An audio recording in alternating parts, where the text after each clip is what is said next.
riders call it cross. It's a mixture of motocross, road racing, a bit of running, and steeplechase.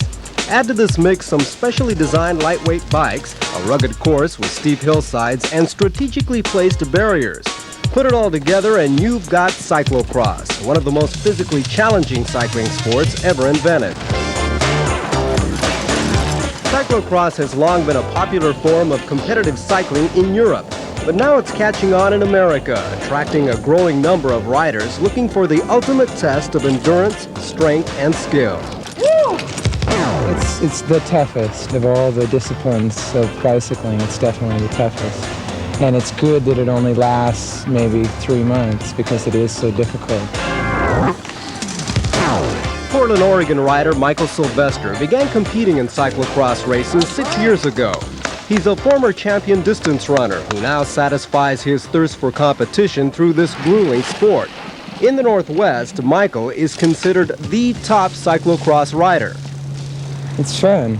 You're playing in the woods. You have mud, you have trees, you have wet grass. You can be a kid again. You can go play on your bicycle in the woods. It's great fun. It's a lot of work, but it's great fun.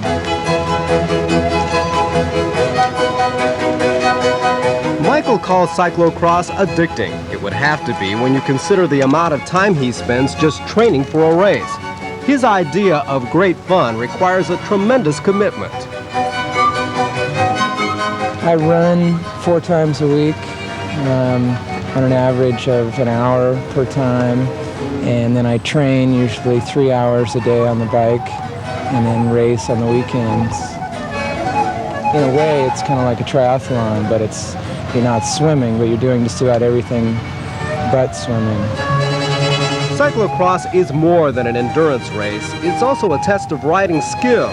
You've got to handle rough terrain, avoid taking a face-first spill, and keep your momentum going as you encounter those pesky barriers.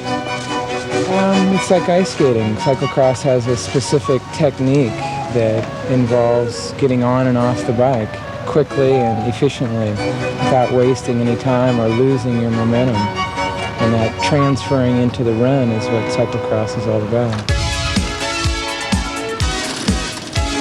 Race day at Portland's Pier Park. On this warm Sunday afternoon, Michael Sylvester and about 40 other riders gather to take on a windy 2-mile course. Okay, I'm out of here. When the starting whistle blows, they'll race for 50 minutes plus 1 lap.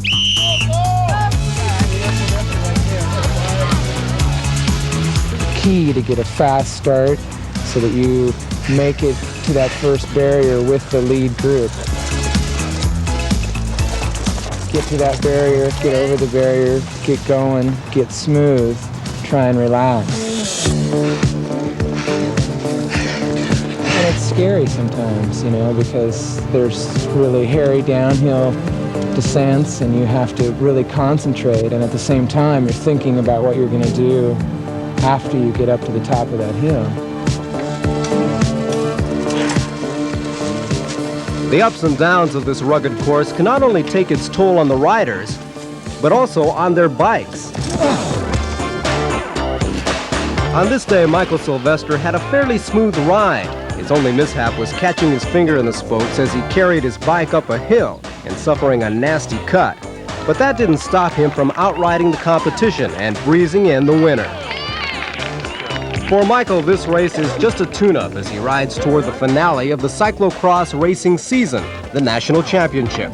He's been there before, finishing in the top 5, but this year he wants to ride home the winner. I'd really like to blow them all away this year. It would be great.